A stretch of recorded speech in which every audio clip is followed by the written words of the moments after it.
Welcome to Rebirth Podcast. I'm your host, Shea Marriott. In this episode, we're going to be talking about season 4 and what to expect. Our word for season 4 is healing. Make sure you like, share, and subscribe to Rebirth Podcast. Out of the ashes we will soar to a destiny we can't ignore.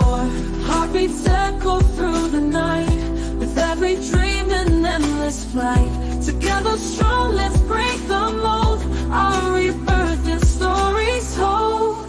It's time to renew, rebuild, restore.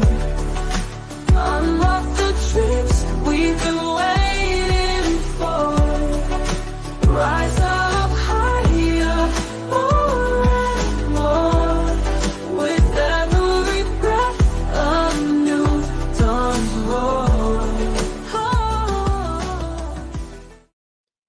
Welcome to season 4. Welcome back, everybody. I am Shea Marriott. I am the host of Rebirth Podcast, and thank you so much for tuning in tonight. I'm so excited for season 4.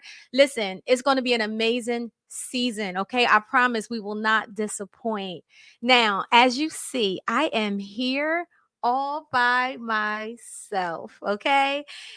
We said goodbye to Eli last week and we wish him well on his journey. He is starting his new podcast and I'm so supportive of it. I'm so excited. But we will be doing some future collaborations. So if you're looking for Eli, he is no longer with us, but he will be joining us in the future for future podcasts and also some outings that we're going to be having, like the Rebirth Meetup. So once again, welcome to Rebirth Podcast. I am your host, Shea Marriott. I first want to thank everybody, man, for 2024 was just an amazing season. Okay, we had an amazing season. We had a Rebirth Meetup the first time we did last summer in July, and it was an amazing time. This year, we're actually going to be coming back February 8th for the Rebirth Meetup Part 2. It is going to be at the Marketplace Gallery. So if you have not purchased your tickets, please go to rebirthu.com and secure your tickets because it is only going to be a limited amount of people that we are opening this up to because we want to keep it nice and intimate. Okay. And the things that you can expect there is some networking, some music, a nice dessert bar, some drinks, and just mingling with like-minded people. Really great conversation. And I think we're probably going to jump on and do a little bit of podcasting as well. So you can look forward to seeing Eli there. You can look forward to seeing Corey there, aka The Thinker. And we're just going to have a really good time. So again, go to rebirthu.com and purchase your tickets. So once again, welcome to Rebirth Podcast. You can join us here every Monday night at 7 p.m. And Rebirth is a place where we normalize conversations surrounding mental health, relationships, and just overall just making ourselves better. You know, the importance of empowering ourselves and empowering our communities and people that look like me to make sure that it's okay. They know that it's okay to talk about the hard topics. Those are the things that we really want to normalize. So as we go into the new year, one of the things that really comes to mind for me is healing. And I think that is going to be my word for 2025 for this season is healing. And healing covers so many areas. We can talk about healing in regards to just healing our bodies, our physical, healing our minds, our mental, our spiritual, our relationships, so many different ways. Healing trauma. These are all things that we're going to be covering in season 4.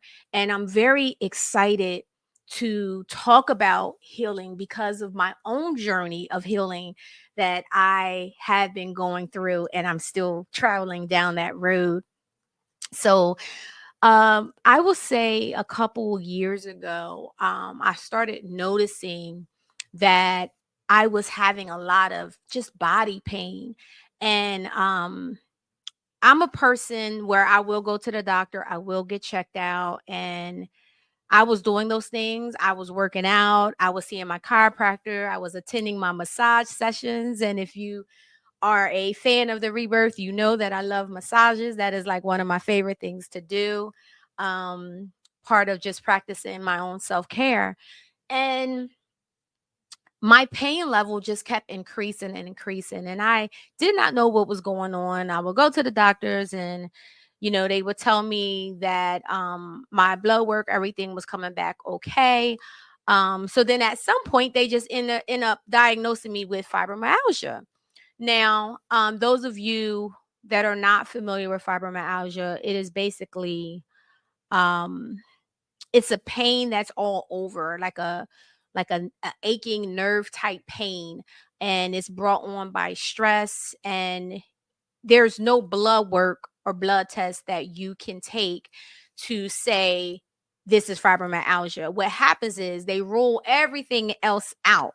And once they rule everything else out and they can't find out what's going on, what's causing your pain, then they will say it's fibromyalgia. Now, over the years, I had this in my mind. Okay, I have fibromyalgia. I got to make sure I take care of myself. I got to make sure I'm paying attention to my stress levels, because there would be moments that I would just have pain all over. Um, I also had this underlying anxiety because my mother has lupus, and my mother was diagnosed with lupus maybe about 30 years ago. And during that time when she got diagnosed, the doctors only gave her like 10 years. And my mother is still here with us. She is 74 years old. So when I tell you that yes, the doctors may say certain things, but God always have the final say. He does. And so my mom was always worried that I would end up having lupus, and a lot of our symptoms were the same. But I just felt like, you know what? If that's the case, I see how you managed it. I see how you got through it. I see your strength, and I'm going to follow that path because she's my shero, right? I've seen my mom just accomplish so many things, with having lupus. She did not use that as a crutch. If anything, it empowered her. So that's why I kept moving through my pain and kept going and kept working and kept doing the things that I needed to do because I saw my mom do it. So fast forward, um over the last year, my pain has increased. It had increased really, really bad.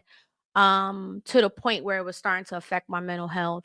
And as a therapist, it's very easy to tell your patients to, practice self-care and to, make sure you're doing these things. But sometimes we don't always apply those things to ourselves.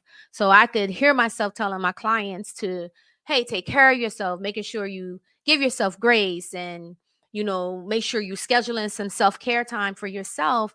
And I wasn't doing it. I wasn't doing the same thing. I mean, I would have my moments, but last year, 2024, was a very, very busy year for me. All good. Everything was good. The things that was happening, absolutely blessings after blessings. But I really didn't have that time to just, sit back and try to take care of myself the way that I needed to. Um, so fast forward, I noticed that I wasn't able to move around without having chronic pain. Every day, every night, I was constantly in pain. I couldn't sleep. I was sleeping maybe about 2 or 3 hours a night, and I would get up and go right into my sessions and be in sessions all day. And then, again, I'm hurting. My body is just hurting. So, after going through several tests and seeing the doctors and stuff like that, I made a decision I was going to stop going to my chiropractor, which I've been going to a chiropractor for over 25 years. Okay, I highly recommend it, but for me, it wasn't making me feel better. I started to feel like I was getting worse. um One morning I woke up, and I want to say that this was before the Rebirth live. Yes, it was before the Rebirth Live, which happened in October. I woke up, y'all, and I could not walk. I mean, my right side, it was so scary. I could not walk. I immediately fell to the ground. And my youngest son had to come in and lift me off the floor. Now, in my mind, I'm like, now this is not no fibromyalgia. This is more. There's something else that's going on, and I need to get to the bottom of it because um after that episode, I was not able to walk for about a week and a half, and it was really, really scary. Thank God I work from home. I was still able to meet with my clients, but even in my sessions, my clients noticed that I was in so much pain. So I decide to go ahead and see a neurosurgeon. Now, this was after having 2 rounds of um, cortisone shots done in my back that actually did nothing. It did nothing at all. It did not help me at all. So I end up going to a specialist, a different specialist, and he ran so many tests on me, and I'm so grateful and thankful. Um, Although it was a pain in the butt to do all of those tests, I'm grateful that he was very thorough. And what we found was that I had 2 bulging discs. I also had spinal stenosis. And spinal stenosis is the narrowing of the spine. And what was happening was my lower, and it was the lower back, my spine was narrowing and it was crushing my nerves. It was squeezing my nerves together, which was causing me to have shooting pain down my right leg, um, into my buttock, down into my right leg, all the way down to my foot. At some point, I even lost feeling in my right foot. But you guys probably didn't know that because I was still recording. I was still doing the podcast. I was still doing all the things that I needed to do. But inside, I was in a lot of pain and I just was not happy. And I was starting to feel myself falling into like a state of depression because again, I wasn't sleeping at night. Um so I decided that my quality of life was important. And in order for me to continue to move forward and do the things that I needed to do, I needed to make a decision if I was going to have surgery or not, because that was recommended. And the doctor had told me at that time that if I did not have surgery, it was going to move down into my left leg and I could possibly lose mobility and maybe find myself in a wheelchair for the rest of my life. And that's not something that I wanted for myself. So I just want to talk a little bit about when you do start to share information with people, because I had to let people know that was close to me that I wasn't feeling my best. I wasn't doing well. And that was hard for me because I'm a person I always try to put my best foot forward. I'm always smiling. I'm always just trying to be happy and look at life. Life is good. And I still believe that and I still feel that. But when you're not sleeping and you're walking around in pain, and there's a lot of people expect so much from you, whether it's from my clients or from friends or family, it was hard to live up to all of those expectations. So I had to let people know I wasn't doing well. I'm not good. And it's okay. And I want to encourage you, those that are watching or listening, that it's okay to not be okay. And it's okay to ask for help. And when I begin to let people know around me that I wasn't okay, that I wasn't good, um, they leaned in and they helped me in ways that I'm so grateful for. And sometimes that can just be something as simple as, like, especially when it comes down to, the shows and the podcast, you guys don't really get a chance to see what's going on behind the scenes and all of that. Um, but my assistant, Jen Marshall, um, God bless her. I'm so grateful and thankful for her, because when I tell you she shows up, she shows up. And when she says, I got it, I got you, she got me, and I really, really appreciate not just her service as to what she does for Rebirth, but also her loyalty as a friend, and just being there for me. And there's so many other countless names and people that I could bring up that's in my circle that was very, very helpful during this time. And I really, really appreciate that. Michelle Washington is another person that has walked beside me through this journey, and just helping me and encouraging me. Corey Wilkerson, checking in and calling and making sure that I'm good.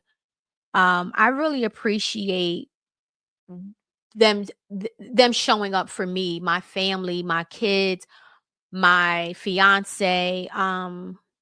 Thank God, man. It's so important about who you're connected to, because during these times, you really know if a person is there for you based on how they show up. And, not that I ever doubted that, but he truly, truly showed up for me and made sure that I was good.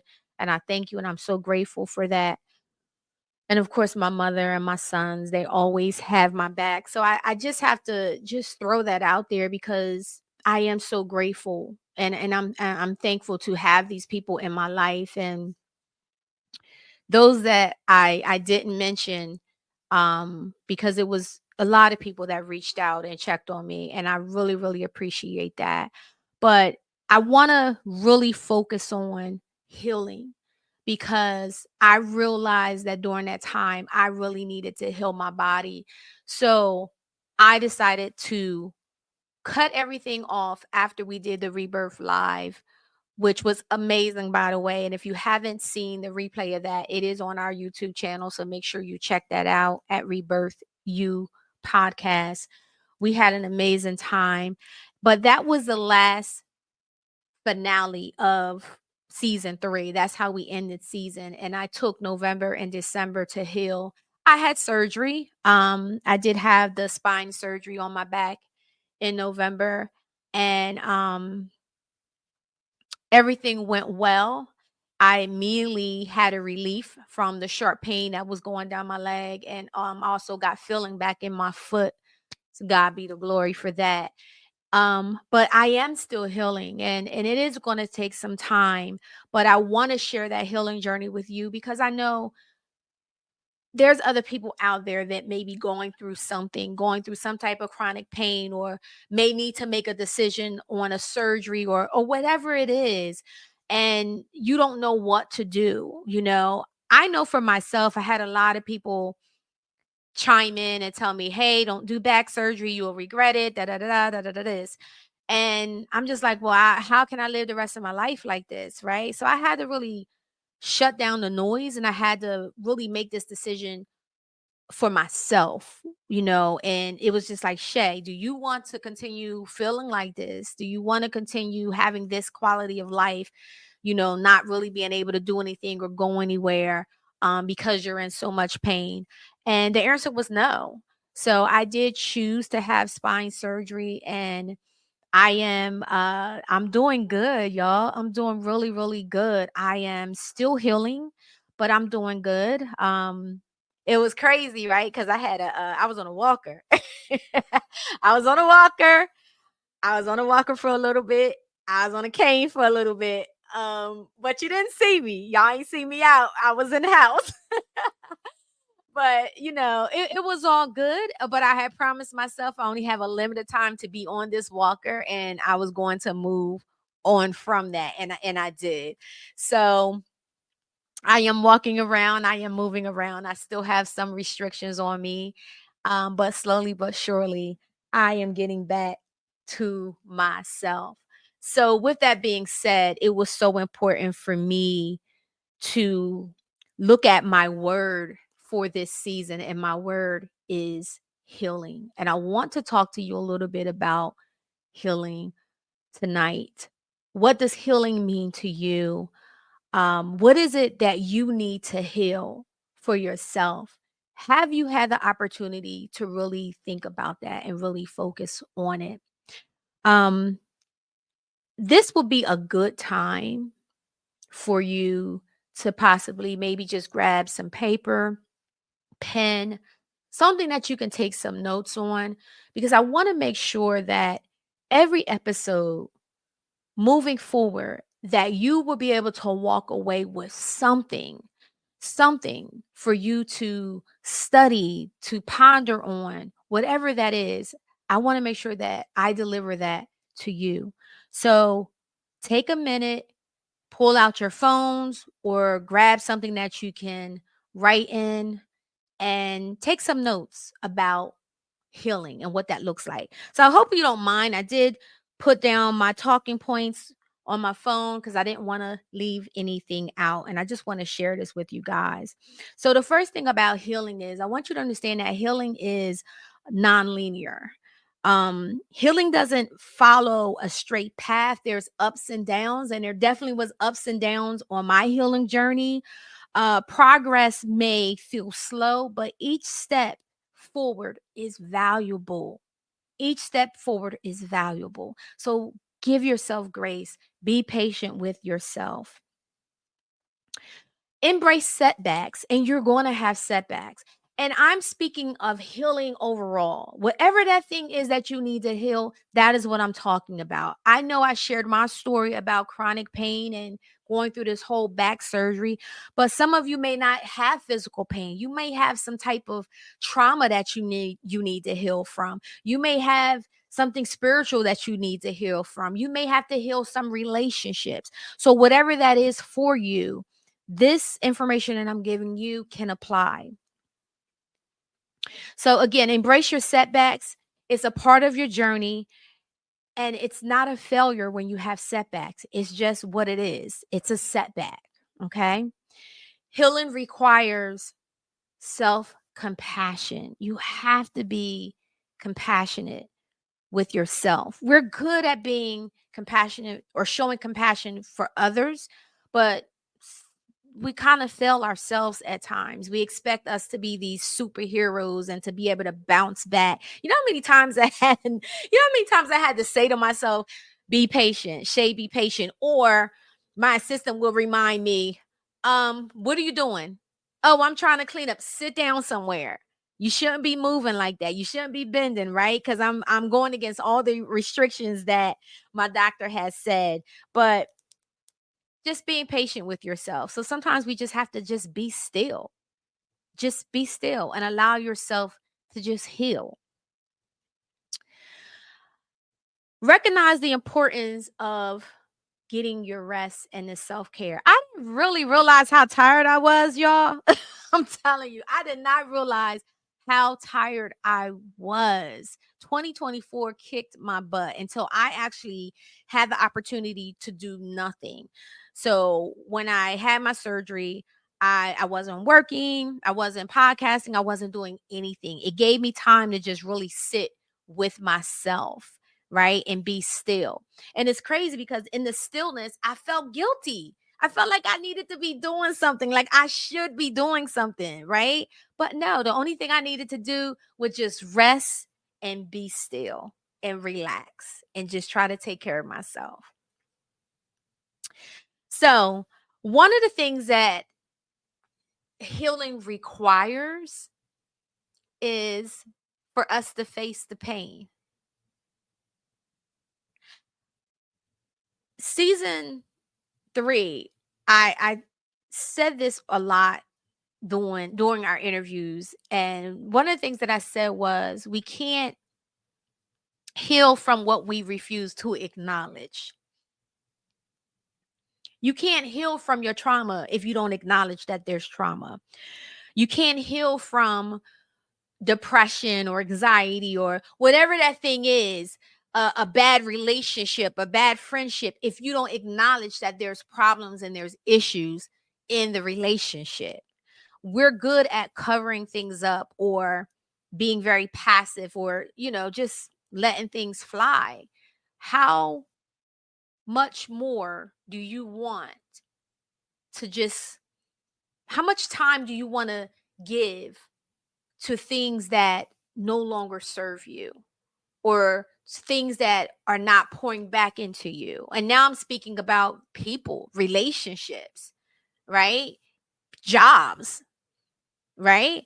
So even church, right? We got people out here that's maybe listening that need to heal from church hurt, or people that are struggling on their jobs, and they need to heal from something that their boss may have said to them or their coworkers have said to them, right? But if we don't acknowledge that these things are happening, how can we even begin to heal ourselves from it? We can't. So it's going to be very important that we do face our pain. Avoiding difficult emotions can prolong the suffering, right? So I get it. I don't want to talk about certain things. I don't want to address certain things. But in order to heal it, you have to face it. Confronting your pain with the right support leads to a release, but it also leads to growth. All right. So if you can, drop in the chat the word heal for me right now. Drop in the chat the word heal. What do you need to heal from? As I'm talking over these bullet points, what do you need? What's coming up for you? What do you need to heal from? Also, healing often begins by acknowledging wounds instead of dismissing them. All right, I'm going to say that again. Healing begins by acknowledging the wounds instead of dismissing them. So, what have you dismissed in 2024, in 2023? We're not doing that in 2025. Okay. Can somebody say heal for me? Put it in the chat, the word heal. The other thing about healing is it's holistic. All right. Healing is holistic. True healing addresses the mind, the body, and the spirit. Physical well-being and spiritual grounding all contributes to the process of healing. Healing is holistic. Small daily habits like journaling, meditating, movement can foster a longer change. All right. So, although I have restrictions and I was very limited with my movement, I try to do something. I went to the gym, y'all, last week. Now, prior to my surgery, I would go to the gym 3 or 4 times a week, or I would go to the park and I would walk. Um, I went to the gym and I only could do 20 minutes on a treadmill, and I had to stop. And I got so down on myself because I wasn't used to that, right? I'm used to going in, doing about an hour workout and having a lot of energy and still being able to come home and clean my whole house if I wanted to do that. 20 minutes, y'all. That was it. I was like, I'm done. It's a wrap. But I'm going to keep going. And my 20 minutes will keep going to 30, and my 30 will go to 40. And we're just going to keep increasing until I'm back to where I need to be. So I hope you're taking notes. I am wrapping up, and but I want to get through these because it's so important for you guys to understand this. Another thing is rebuilding trust. So when we talk about healing, healing is about rebuilding trust as well. Rather, it's rebuilding trust for yourself or rebuilding trust with others.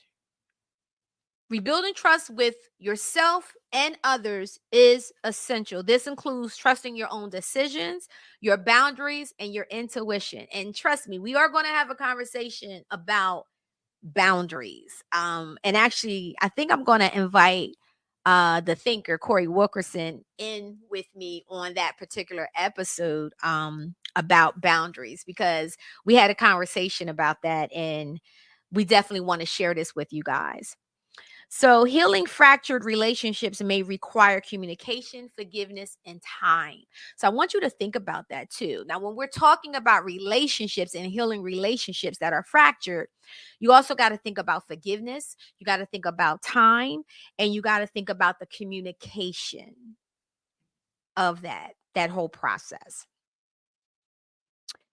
One of the things that healing creates is growth. I've learned so much about myself during this time, spending time with myself, having that downtime to be able to process what's going on in my body, understanding what's hurting in my body, what areas, and how it's even helping, how it's showing up mentally, right? Because it affects you everywhere, not just your body, but also your mind. Okay.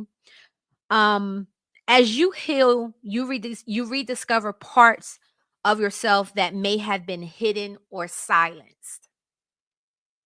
Healing opens the door to personal development and new possibilities. All right. Who's ready for some new possibilities in 2025? Put it in the chat. Are you ready for some new possibilities? Right? Write down new possibilities. What are you looking for? What are the things that you've been wanting to do that you put off in 2024, right? Because you wasn't healed. All right? Healing isn't about becoming someone new. It's about returning to the truest version of yourself. It's not about becoming someone new, but it's returning to the truest version of yourself. Okay, so let's talk about community, because community plays a role in healing. I hope y'all following me. If you follow me, let me hear it. Let me put it in the chat. Say yes, I'm following you. Healing doesn't have to happen in isolation. Safe and supportive communities provide the strength needed to heal. So, what am I talking about? Sometimes people are not good by themselves. Sometimes being isolated worsens the issue, right? So if you are that person, then community, what's in the community that can possibly heal you, right? For our church girls, people that go to church, people find healing by being in church, by being in fellowship, right? So what are some other things that you may find healing from? What's in your community? What are some of the things? If you know, drop it in the chat. So the first thing comes to my mind is church, right? Because a lot of people go to church looking for some type of healing, some type of relief for themselves, whatever it is that's going on with them. So another thing is healing requires boundaries. All right. What am I talking about? So setting boundaries protects your energy and well-being. And you're going to need that. You're going to need all the energy that you have in order to go through your own healing journey. It's an act of self-respect and a key component of healing. So learn to say no without feeling guilty, y'all. Remember, when you say no to somebody, you're saying yes to yourself. So how many times have you said yes to people? Somebody has to get the no, right? So learn to say no without feeling guilty and yes to the things that align with your peace and your growth. Now I'm down to the last point. And these are some of the things that I really want you to think about, guys. And I really want you, I hope you wrote this down. The last one is healing. What once felt like brokenness can become a source of strength and purpose. Listen, we're going to be healing ourselves this season on Rebirth Podcast. This is where you come to renew your mind, rebuild your life, and restore your strength, your soul, your faith, whatever that is. It's time to heal. What is it that you need to heal from? Think about that. Write it down. And I challenge you to start your journey. We're here to support you. I'm here. If you ever want to talk to me, if you want to drop me an email, a message, please reach out, whatever it is. But healing is important. And in order to heal our communities and our family, we got to start by healing ourselves. It's time to renew, rebuild, and restore. Thank you guys for tuning in to the Rebirth. I'm here every Monday night at 7 p.m. Until then, you guys have a blessed night. Thank you.